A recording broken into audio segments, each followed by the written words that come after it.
Bonjour, bienvenue sur les clés du discernement.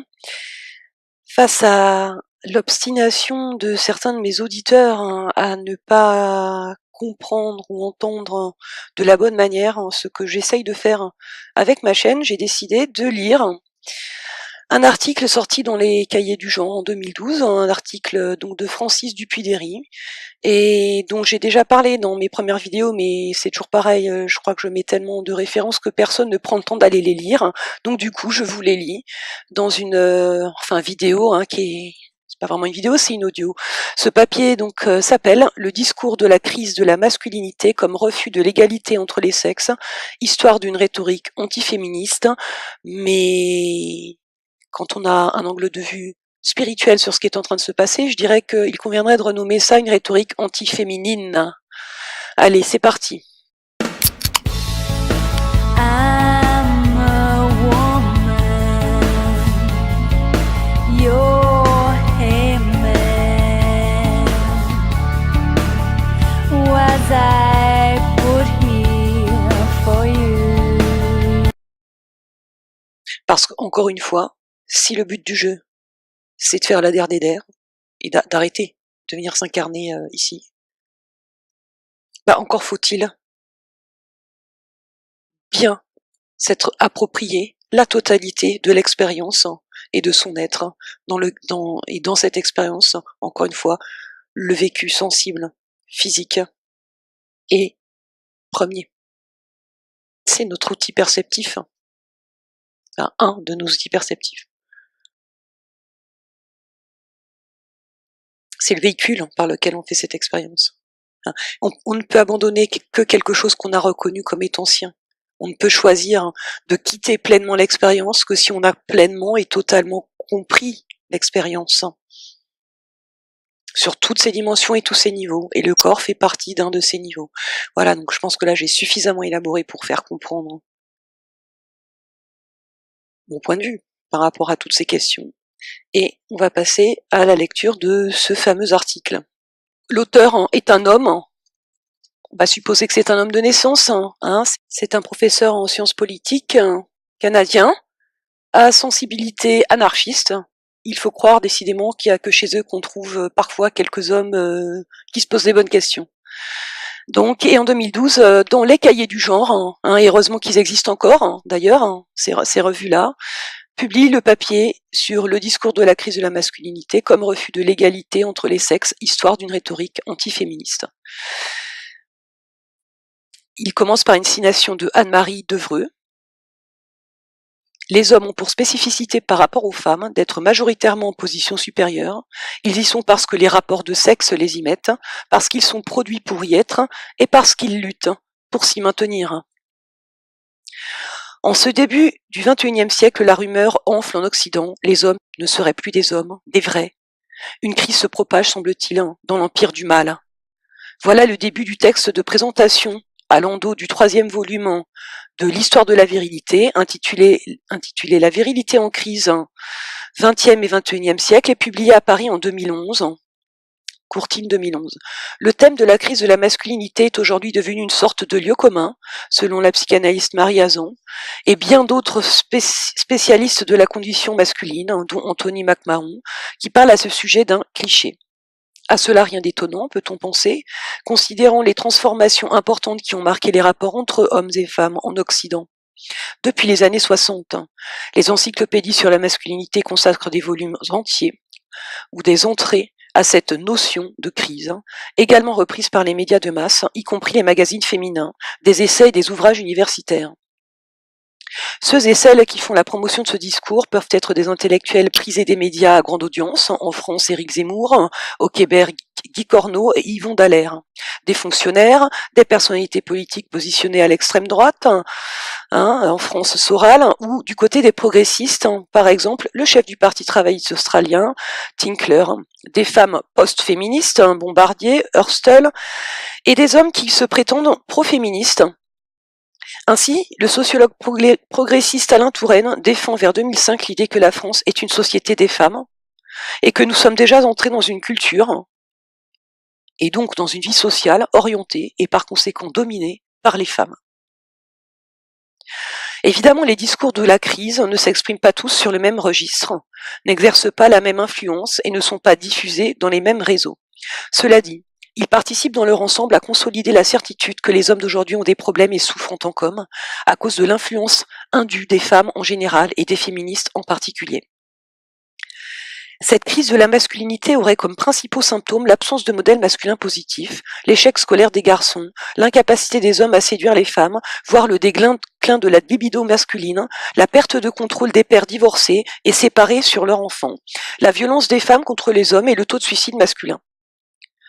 Même des féministes reprennent à leur compte ce discours et une encyclopédie consacrée aux femmes offre plusieurs pages sur la crise de la masculinité.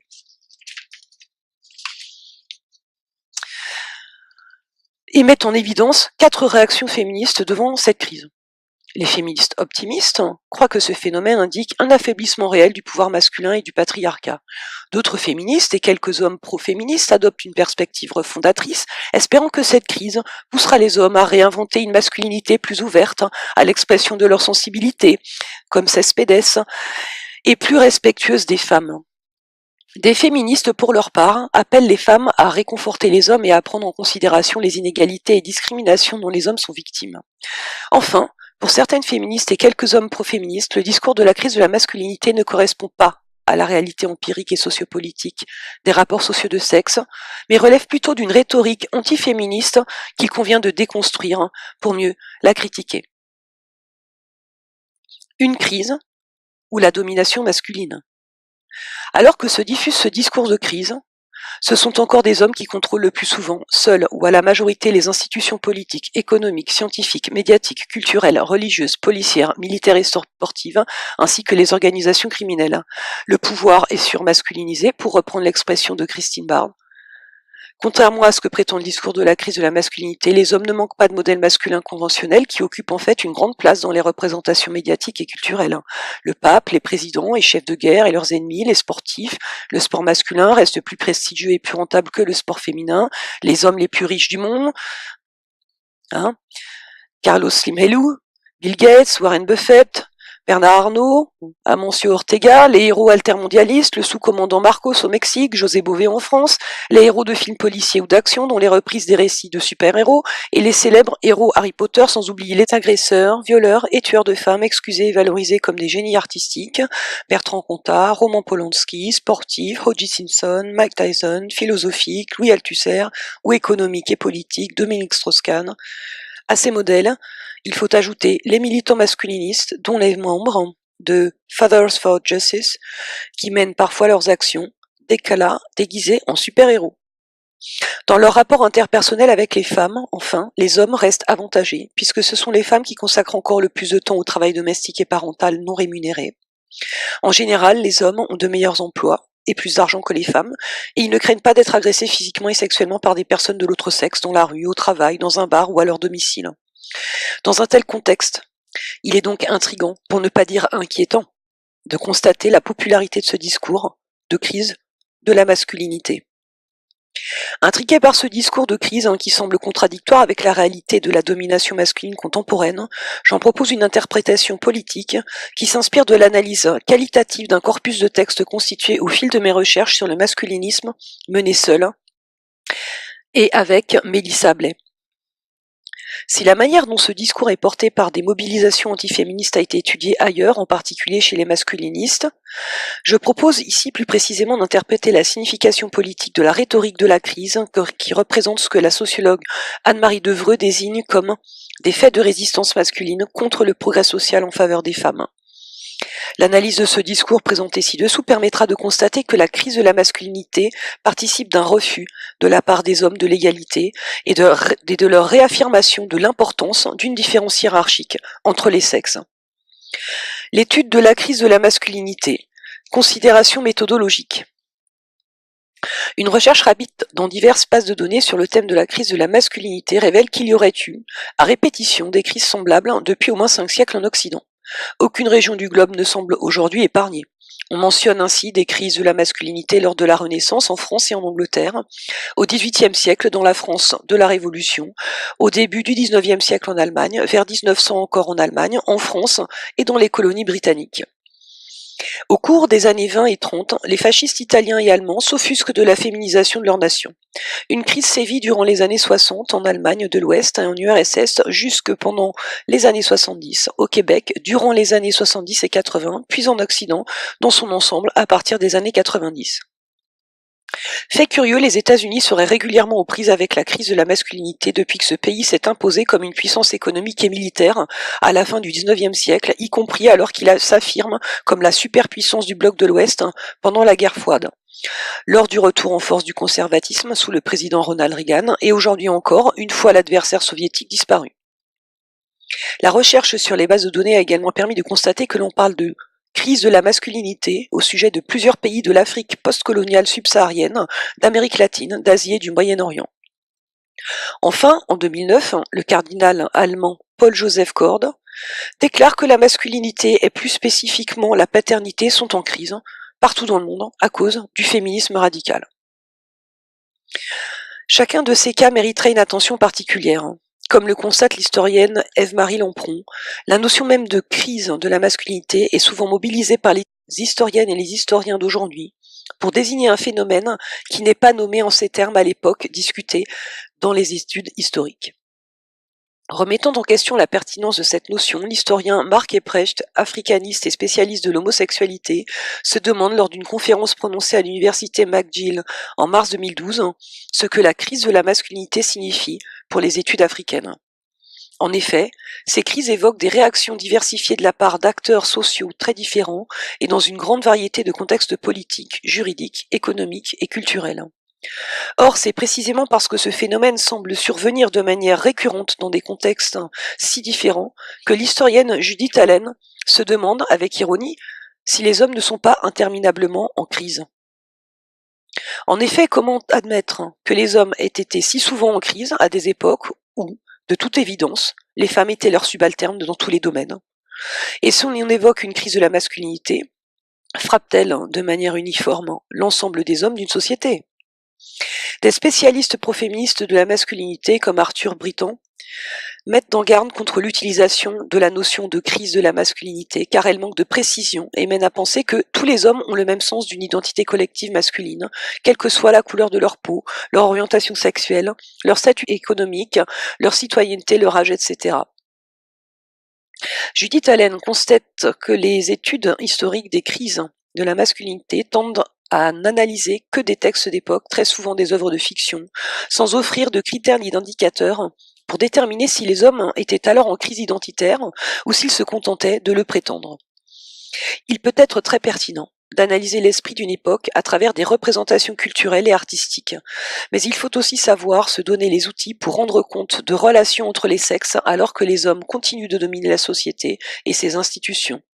Aujourd'hui même, des auteurs ou des auteurs limitent à des romans et à des films leur analyse de la condition masculine aux États-Unis ou ailleurs. Allen en vient à la conclusion qu'il est plus exact de parler de discours de crise plutôt que de crise réelle.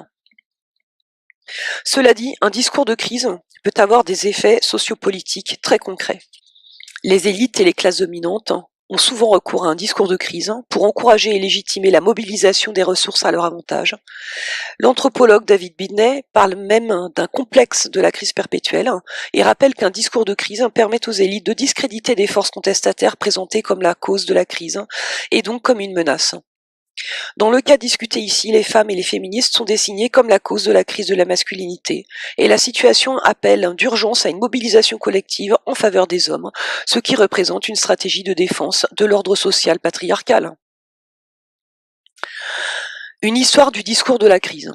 S'il n'est pas possible de présenter en détail dans le présent article l'histoire de ce discours de crise de la masculinité, la discussion même rapide de quelques exemples historiques, en Angleterre, au XVIIe siècle, pendant la Révolution française, au XVIIIe siècle, de même qu'aux États-Unis et en Europe à la fin du XIXe siècle, devrait permettre de faire ressortir une certaine logique politique récurrente par rapport à la rhétorique de la crise de la masculinité. Les études plus ou moins critiques qui ont documenté ces crises de la masculinité révèlent que ce phénomène survient toujours en réaction à l'attitude de femmes qui remettent en cause un tant soit peu quelques normes patriarcales. En Occident, les discours de la crise de la masculinité vont se faire plus insistants à la sortie du Moyen-Âge, alors que se développe un nouvel ordre patriarcal qui impose une hétérosexualité hégémonique fondée sur une distinction entre les sexes beaucoup plus marquée qu'auparavant. Même s'il ne faut pas oublier que le Moyen-Âge est une époque marquée par de profondes différences selon les siècles et entre les régions, des femmes ont pu y exercer le pouvoir politique, soit rendre justice, lever des impôts et commander la troupe. Les assemblées de village comptaient jusqu'à 20% de femmes. Des femmes étaient propriétaires de commerces ou occupaient diverses professions salariées, étant à ce titre membres de guildes et participant aux assemblées délibératives qui statuaient sur les normes du métier. Enfin, les congrégations religieuses féminines jouissaient d'une grande autonomie au sujet de l'histoire des femmes au Moyen-Âge, voire Duby et Perrault, pour la France, voire Albisture et Armogat, Piètre. La sortie du Moyen-Âge marque un tel recul pour les femmes dans tous les domaines que la féministe Joanne Kelly se demande si les femmes ont eu une renaissance. Pour leur part, Maïté Albisture et Daniel Armogat associent cette période historique au grand renfermement des femmes. Au début du XVIIe siècle, à la cour d'Angleterre, des femmes portent les cheveux courts et parfois un poignard ou un pistolet à la ceinture, ce qui est perçu comme subversif et menaçant pour les normes patriarcales hétérosexistes. La situation appelle une réaction disciplinaire. Le roi Jacques Ier demande alors, en 1620 à l'évêque de Londres, d'ordonner au clergé de condamner ces modes trop peu féminines. Des ressources sont mobilisées par les hommes les plus puissants pour discipliner les unes et les autres et stigmatiser des performances esthétiques et vestimentaires pour rendre trouble la différenciation hiérarchique entre les sexes. À la même époque, plusieurs pièces de théâtre et pamphlets misogynes et antiféministes qui connaissent de nombreuses rééditions, ainsi que des chansons et des poèmes encourageant les courtisanes à ne pas être masculines et les courtisans à ne pas être féminins. L'historien Anthony Fletcher parle même des commentaires hystériques au sujet du travestisme et des hermaphrodites, c'est-à-dire des monstres des deux types, moitié femme, moitié homme. Fletcher distingue 4 axes rhétoriques par lesquels les hommes se mobilisaient pour imposer le nouvel ordre patriarcal. 1. Les prédications religieuses puritaines insistaient sur l'importance d'une autorité paternelle forte pour assurer une bonne vie familiale. 2. Les femmes étaient présentées comme animées par des vices que les hommes devaient contrer, y compris l'envie pour les femmes d'amitié féminine qui donnait lieu à des réunions de potinage. 3. L'adoption dans plusieurs villes et villages de la chaise à bascule sur laquelle étaient ligotées des femmes pour les immerger dans un point d'eau comme punition pour avoir désobéi à leur père ou à leur mari, ou trompé ce dernier. 4. De nouvelles lois punissant par le fouet l'emprisonnement dans des maisons de correction ou la pendaison, les conduites sexuelles illicites comme la prostitution, l'adultère menant à une grossesse d'une ou d'un enfant bâtard, l'avortement et l'infanticide à la naissance. À cela s'ajoutent les débats au sujet de la légitimité pour le mari de punir physiquement son épouse et la fameuse chasse aux sorcières qui ciblait surtout les femmes réfractaires aux normes patriarcales. Dans ce contexte, le discours de crise de la masculinité s'inscrit dans le processus d'une accentuation de la hiérarchie et des différences entre les sexes en termes symboliques, juridiques et matériels, avec pour effet un accroissement de la puissance des hommes à l'égard des femmes.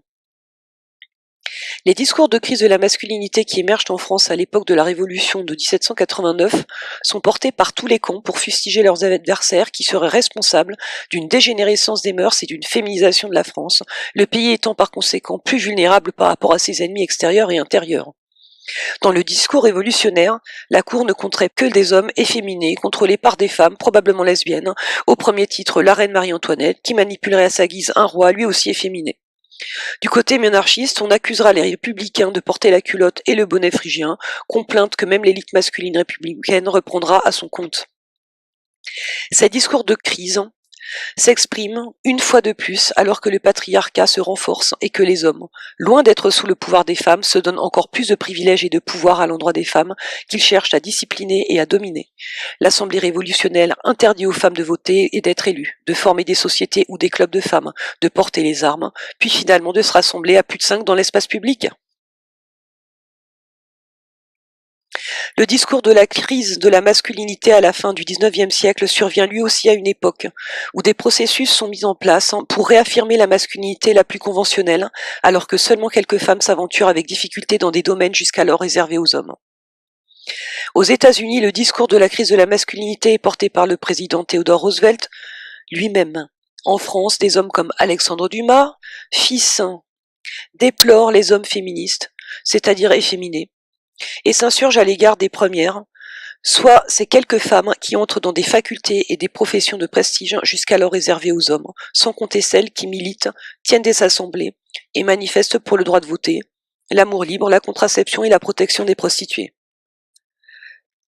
Ce mouvement féministe, encore de faible ampleur, entraîne contre la femme nouvelle un tir de barrage de la part des célébrités de l'époque, dont Anatole France, Guy de Maupassant, Charles Maurras, Octave Mirbeau, Pierre-Joseph Proudhon, Émile Zola.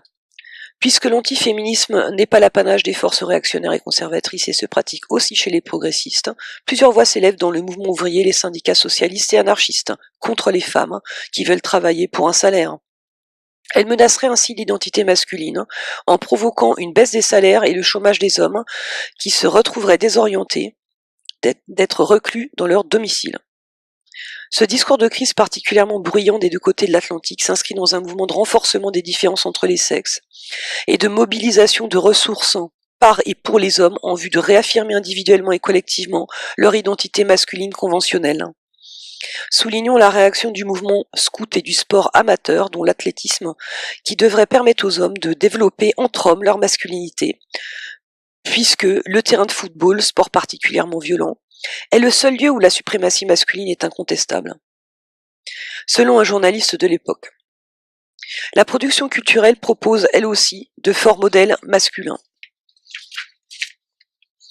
Aux États-Unis, la mode est au roman feuilleton de cow-boy, alors que la conquête de l'Ouest s'achève, et Tarzan est un héros très populaire. La série lancée en 1912 se vendra à des dizaines de millions d'exemplaires. Tout cela sans compter des expéditions impérialistes comme la guerre aux Philippines et l'invasion de Cuba par les États-Unis, et une course aux armements qui culminera après la Première Guerre mondiale. Ces entreprises militaires sont autant d'expressions d'une masculinité forte et agressive qui se démarquerait d'une féminité faible et pacifique, tout en offrant l'occasion de mobilisation des ressources collectives par et pour les hommes. À la suite de ce rapide survol historique, il est possible de conclure que les discours de crise de la masculinité agissent comme une stratégie rhétorique pour discréditer des femmes qui s'émancipent ou cherchent à s'émanciper et qui sont désignées comme la cause de la crise. Ce discours permet aussi de justifier la mobilisation de ressources politiques, juridiques, économiques, culturelles et militaires pour confirmer la différence inégalitaire entre les sexes, réaffirmer la supériorité des hommes et consolider leur pouvoir et leurs privilèges à l'égard des femmes. La crise de la masculinité aujourd'hui. La situation actuelle est-elle si différente ? Même si les inégalités de fait à l'avantage des hommes se perpétuent dans presque toutes les institutions et sphères de pouvoir, il est vrai que les femmes ont maintenant en Occident presque tous les droits dont jouissaient auparavant les hommes de manière exclusive. Il n'est donc pas surprenant que s'impose dans le sens commun l'idée d'une crise de la masculinité. Fait intéressant, le féminisme est désigné de manière systématique comme la cause première de cette prétendue crise de la masculinité, selon l'idée que le féminisme est allé trop loin. Les ouvrages qui portent ce discours de crise accusent souvent, dès la toute première page, ou la première page, le mouvement féministe, d'avoir provoqué une crise existentielle chez les hommes, désemparés et en désarroi. On prétend que les hommes ont reçu le féminisme de plein fouet, l'ont vécu avec violence, alors qu'ils voient les femmes en train d'envahir le monde, que l'ordre masculin est à jamais renversé, et que nous assistons à la fin du patriarcat. L'homme victime de misandrie est maintenant timoré, quasi muet, dominé. Les hommes sont féminisés, castrés, ou même triplement castrés, alors que le féminisme serait semblable à une nouvelle dictature, voire une dictature féminazie, analogue au stalinisme et au national-socialisme allemand, comme le déclare le vice-président de la Coalition pour la défense des droits des hommes du Québec en 2004. Les masculinistes proposent de réagir en réaffirmant l'importance de la différence inégalitaire des sexes, tout en proposant de protéger la masculinité conventionnelle. Rien de surprenant à cela si l'on suit le raisonnement du politiste Michel Daubry, qui a signé le traité Sociologie des crises politiques. Il avance que des acteurs sociopolitiques aux prises avec une situation de crise optent souvent pour la continuité en termes de pratiques et de modèles d'émulation. Daubry indique que les acteurs peuvent saisir l'occasion d'une crise réelle ou perçue comme l'occasion de réaffirmer leur rôle social et leur identité sociale, et que l'on assiste alors à diverses formes de survivance du passé. C'est exactement la situation qui règne aujourd'hui. Alors que le discours général au sujet de la crise de la masculinité permet à des auteurs ou à des acteurs antiféministes de faire d'une pierre trois coups. Après avoir désigné les féministes et les femmes émancipées comme responsables de cette crise masculine, ils réaffirment la valeur de l'identité masculine conventionnelle qui associe les hommes à l'autonomie, à la rationalité, à l'efficacité, à l'agressivité, à la force physique et à la violence, à l'action et à l'esprit de compétitivité, ce qui leur permet d'associer les femmes à la douceur et à la passivité, au pacifisme, à l'entraide, à l'émotivité et même à l'égalité. La masculinité serait donc incompatible avec l'égalité, de la vie même, de certains des plus fervents promoteurs.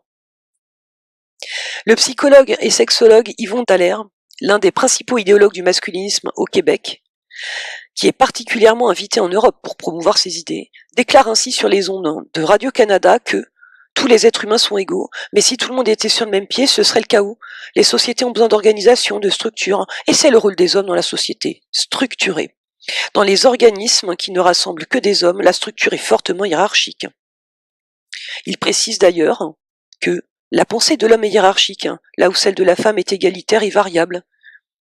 C'est parce que le masculin implique l'inégalité entre les sexes que la simple avancée vers l'égalité peut être perçue comme une crise de légitimité de l'ordre hiérarchique des sexes, présentée comme une crise de la masculinité. Malgré l'influence du discours de la crise de la masculinité, il semble au final que les hommes aient bien conscience qu'il est plus avantageux d'être un homme qu'une femme dans les sociétés occidentales. Le sociologue Léo Thiers-Vidal a interrogé des hommes en France sur leur perception de la masculinité. Il a noté que ces répondants considéraient la chance d'être un homme avant tout comme la chance de ne pas être une femme. En Grande-Bretagne, Rosaline Gilles a interrogé 140 hommes et constaté qu'aucun des hommes que nous avons interrogés sentait que les hommes sont en crise. Il est intéressant de constater que cette notion semble venir des médias et de certains universitaires plutôt que des hommes eux-mêmes. Ils ne se promènent pas vraiment la tête entre les mains en disant « Non, non, ma vie est terrible parce que je suis un homme ». Conclusion. Crise ou valorisation de la masculinité. Si l'on s'inspire des études des crises de la masculinité du passé qui semblent indiquer que ce phénomène implique toujours la mobilisation de ressources pour réaffirmer la masculinité conventionnelle et la différence hiérarchisée des sexes, il importe de chercher des indices de la valorisation du masculin. De fait, de grandes ressources matérielles et symboliques sont mobilisées aujourd'hui en Occident pour promouvoir la différence inégalitaire entre les sexes, soit d'une part une masculinité associée à l'autonomie, à la force et à la puissance, et d'autre part une féminité douce et soumise. Cette promotion d'une masculinité, entendue en rapport d'opposition et de supériorité devant la féminité, s'effectue par exemple dans le milieu des affaires et dans les stratégies de commercialisation de produits, comme les publicités de voitures, l'homme au volant d'un bolide de banque, l'homme sérieux qui investit, et de bière, l'homme avec ses amis entouré de jeunes femmes, ou de produits de luxe, l'homme viril qui attire des femmes grâce à sa nouvelle montre. Des magazines masculins sont apparus depuis quelques années et présentent des identités de sexe stéréotypées et inégalitaires. D'autres phénomènes culturels indiquent que la masculinité conventionnelle bénéficie de nos jours d'une forte valorisation, soit la mode vestimentaire paramilitaire, la multiplication des gymnases et des salles de musculation, ce qui influe même sur les représentations des héros et des super-héros de films et de séries télévisées, dont le volume musculaire a explosé depuis les années 50 et 60, les jeux vidéo de guerre et la pornographie de plus en plus consommée et maintenant si aisément accessible par Internet.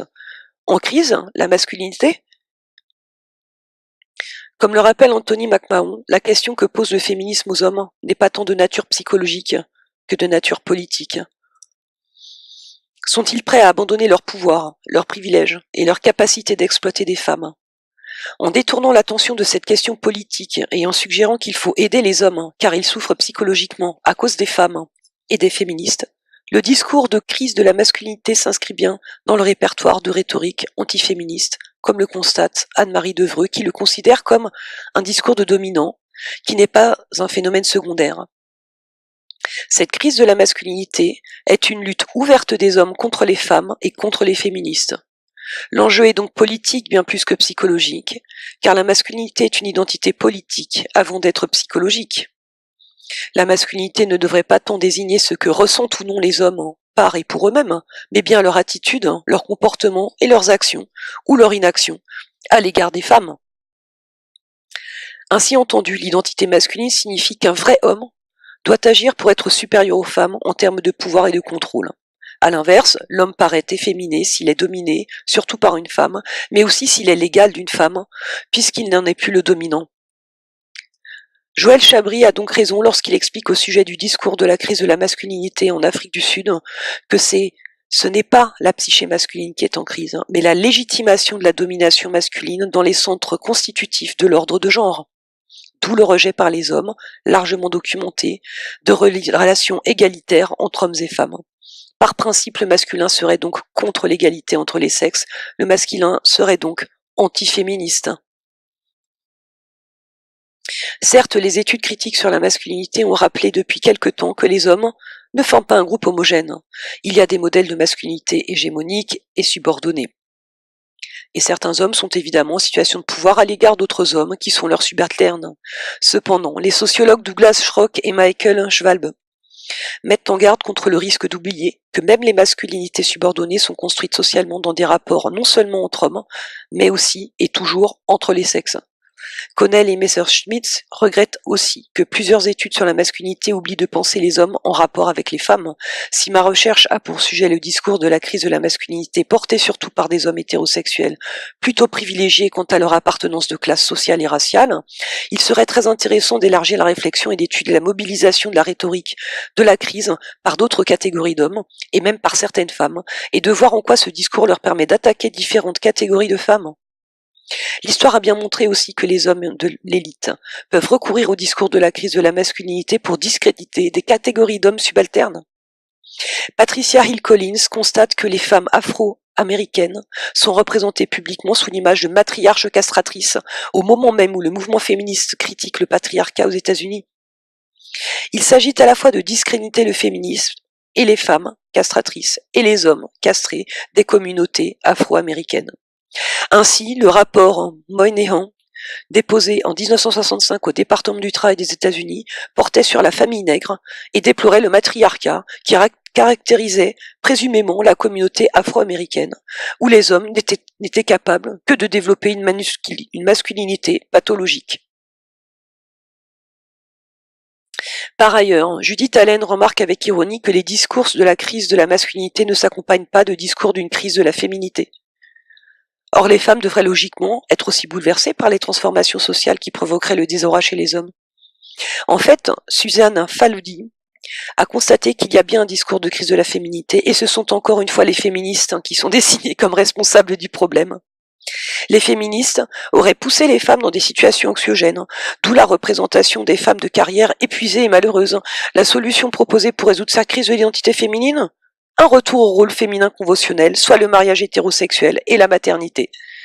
Le discours de la crise de la masculinité interpelle d'ailleurs le modèle conventionnel de la féminité.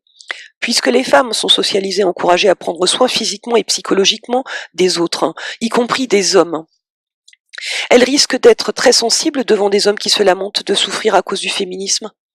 Déjà en 1930, Sims rapporte au sujet des États-Unis que le masculiniste considère qu'il devrait y avoir quelqu'un pour s'occuper de lui, et pour l'homme moyen, cette personne a toujours été une femme. Aujourd'hui encore, des hommes demandent explicitement aux féministes de cesser de ne penser qu'aux femmes pour s'intéresser aux problèmes des hommes, voire, parmi d'autres, chez Amour, Trottier, ce discours est repris par quelques féministes. Les femmes sont alors minées dans leur volonté d'émancipation, à une époque où les forces conservatrices consolident leur pouvoir, freinant d'autant l'élan du féminisme. Et ce monsieur continue avec sa collègue Mélissa Blais ses recherches et a publié en 2015 un ouvrage qui s'intitule Histoire du masculinisme au Québec. Je vous mets un lien en description sur une personne qui s'est intéressée à ce sujet-là et qui fait une espèce de synthèse bibliographique de tout ce mouvement qui n'est pas récent, simplement il a pris de l'ampleur, pour tout vous dire, à partir de 1989. Que s'est-il passé en 1989 au Québec? Tuerie de l'école polytechnique de Montréal. Le 6 décembre 1989, Marc Lépine, âgé de 25 ans, ouvre le feu sur 28 personnes, tuant 14 femmes et blessant 14 autres personnes, 10 femmes et 4 hommes, avant de se suicider. Les crimes ont été perpétrés en moins de 20 minutes à l'aide d'une carabine obtenue légalement. Il s'agit de la pire tuerie en milieu scolaire de l'histoire du Canada. Bon. Donc, le gars était un homme frustré qui rendait les femmes, voilà ce qu'il disait: vous êtes des femmes, vous allez devenir des ingénieurs, vous n'êtes tout qu'un tas de féministes, je hais les féministes. Voilà, là on est en 1989, hein, et je vous signale que suite à ça, loin de créer un débat collectif, hein, non, ça a ouvert les vannes au mouvement masculiniste au Québec, ce fait divers, selon mon angle de vue. Hein. Ça lui a donné un essor. Faut quand même le savoir, ça. Et ensuite, ça s'est propagé en France. Il faut savoir qu'il y a des liens très étroits qui ne sont plus approuvés entre le masculinisme québécois et le masculinisme à la française, avec SOS Papa et les mecs qui montent sur leur grue, avec tout ce discours de ils seraient soi-disant vraiment opprimés maintenant dans les histoires de divorce, etc., privés de leur tête blonde chérie. Donc, je pense que je vais pas encore passer trop longtemps à répondre dans les commentaires à certains hommes qui postent, toujours sur ce mode, hein, que les féministes appellent le « mais que faites-vous d'eux, des hommes ?» hein, et cette volonté de toujours vouloir nous dire mais non, on doit rester ensemble. Mais depuis le temps qu'on est ensemble, on voit bien ce qui se passe tout le temps. Ce qui se passe tout le temps, c'est que c'est les hommes qui font la pluie et le beau temps. Hein, et que tout se passe comme si, c'est pas tout se passe comme si, tout est fait pour que les femmes de naissance n'aient aucun espace, ni extérieur ni intérieur, pour tranquillement discuter entre elles.